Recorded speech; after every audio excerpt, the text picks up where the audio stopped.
Hello, Sam Vaknin of Malignant Self-Love fame, here again.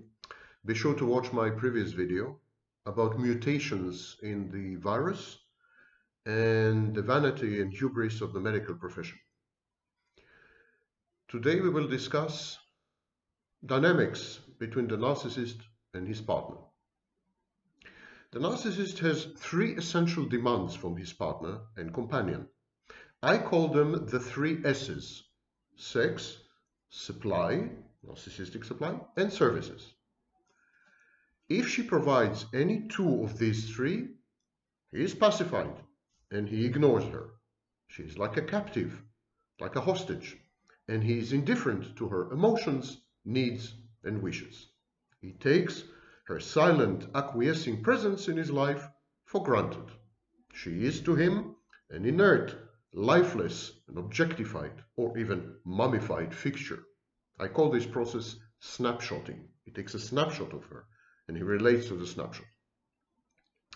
The narcissist acts similarly towards a frustrating partner who provides only one or none of the three S's.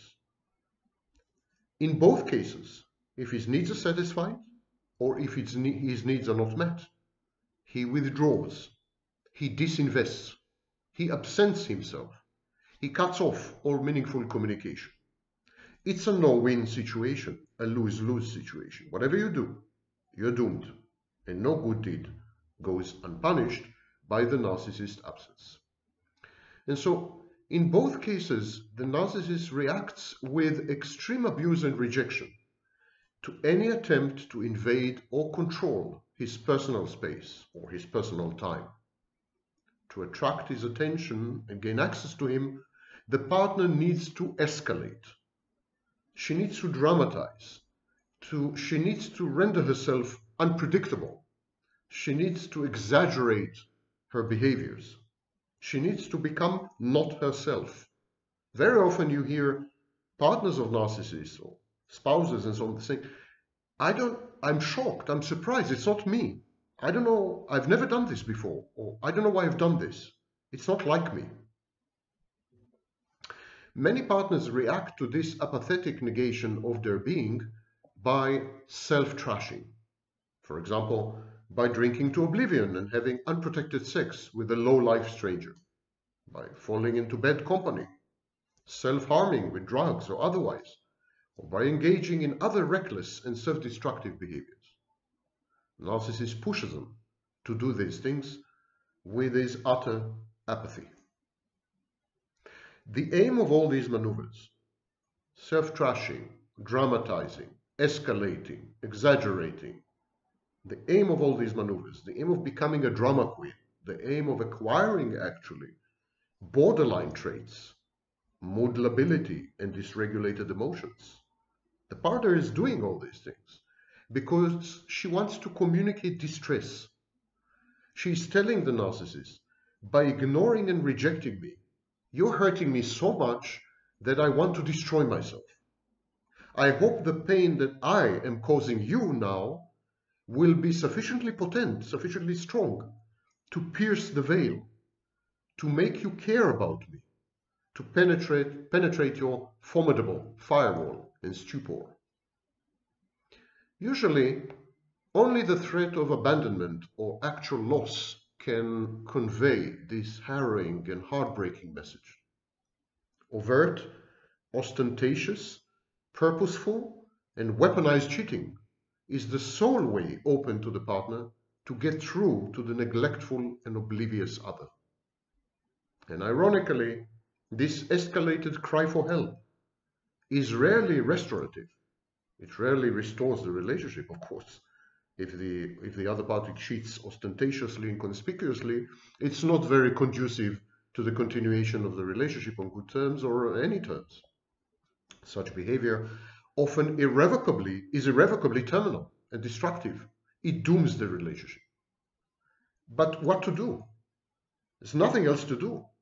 Half measures, like for example triangulation, are useless. The narcissist doesn't even notice. He's so immersed in himself. He's so occupied with impressing others. He's so full of himself that he doesn't even notice triangulation. the only way to attract his attention, to get to him, get through to him, to wake him up, it's the only way is an all-out, egregious, in-your-face infidelity. It's the only efficacious wake-up call. But of course, it's also a last hurrah.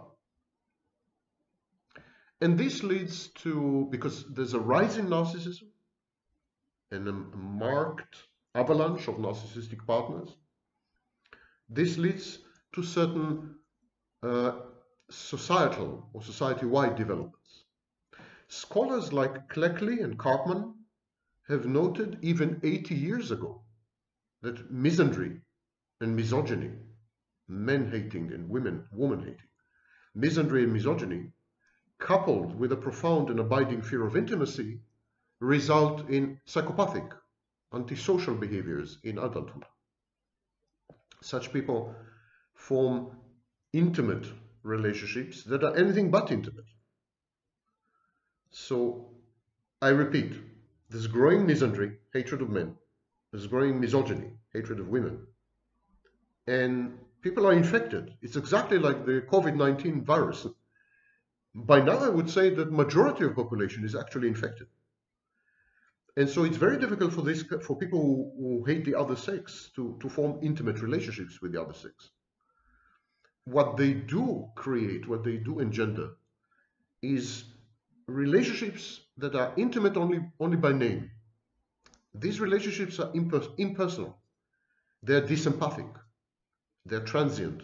They're objectified, emotionless, non-committal, defiant, defensive, entitled, and founded on destructive, envious competition, on deceit, on contumacious counterdependency, on self-defeating recklessness. Both parties are loath to share anything or to disclose vulnerabilities because the setting is adversarial, more like a courtroom than a relationship. You know, the prosecution doesn't share or expose vulnerabilities to the defense team. It is small wonder that as our civilization becomes more and more narcissistic, both men and women adopt and emulate grandiose psychopathic men as role models, gurus, and guiding lights.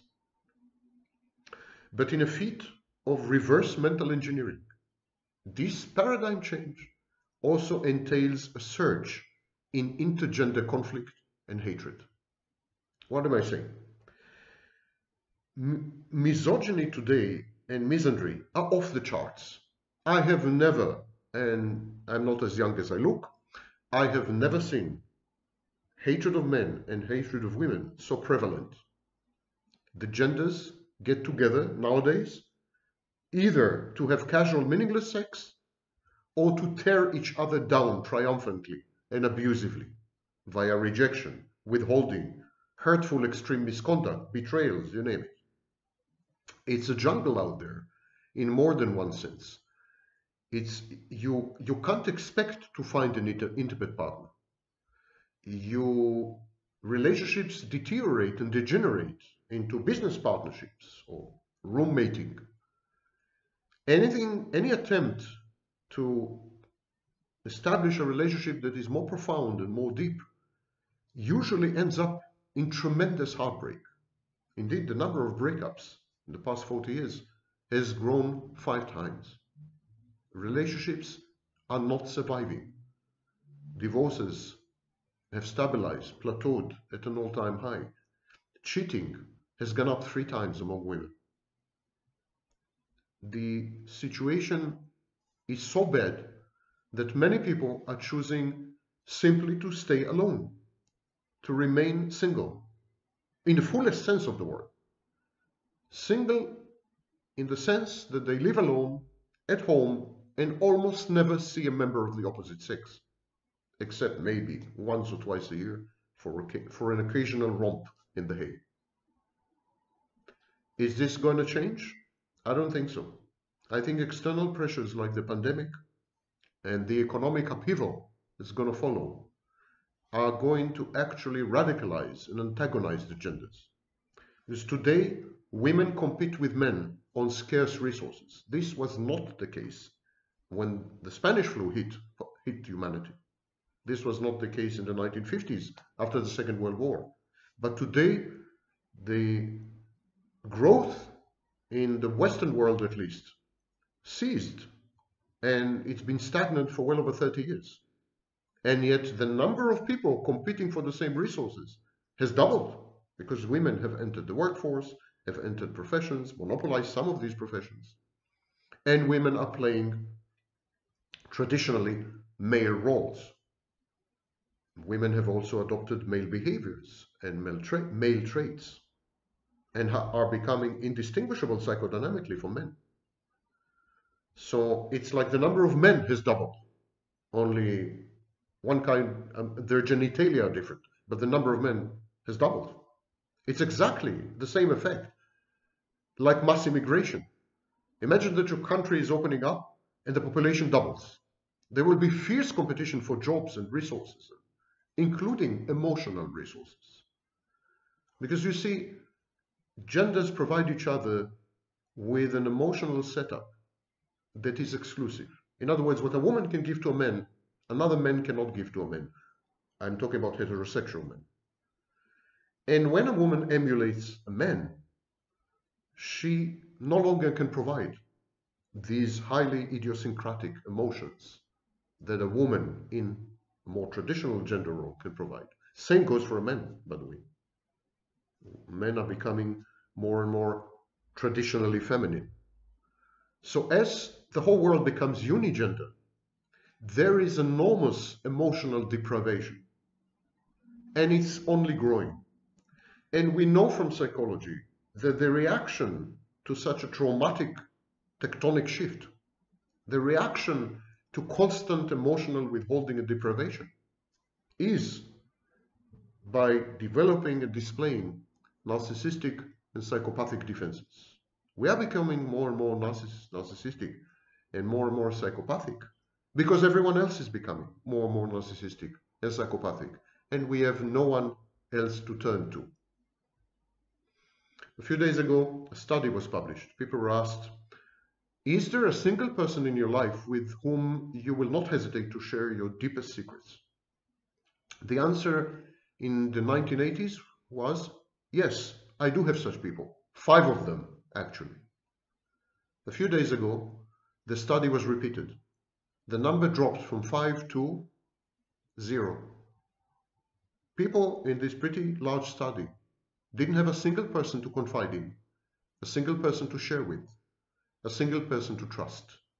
And that is the world we live in. And the virus, in its economic aftermath, self-inflicted wounds, they're not going to make things better. Expect a bumpy ride for humanity as a species and for yourselves as individuals.